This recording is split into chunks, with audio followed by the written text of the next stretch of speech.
Graduation छात्र छात्री आसिला बड़ खबर। इंडियन ओवरसीज बैंक रे पूरण हेब ऑफिसर पदवी। ओडिशा रे 400 पोस्ट खाली रही। चलतु देखिबा संपूर्ण भिडियोटी को सबकिछि जानि परिबा। ता पूर्व आम चैनल को जदि सर्वप्रथम आसीथिबे भिडियोटी को लाइक करी चैनलटी को बैंक रे चाकरी करिवार सुवर्ण सुजोग। आपण जदि कोनोसी बैंक रे चाकरी करिवा नै स्वप्न देखुचंती तेबे एई खबर आपणक पई। इंडियन ओवरसीज बैंक आईओबी एई सुजोग नै आसीछि। एने आईओबी एक विज्ञप्ति प्रकाश करिसंती।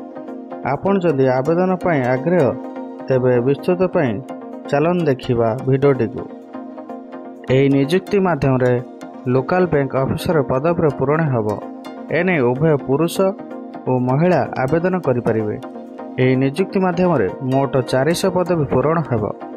ग्रेजुएशन छात्र छात्री करिथिबा प्रार्थी एहार सुजोग नेबे।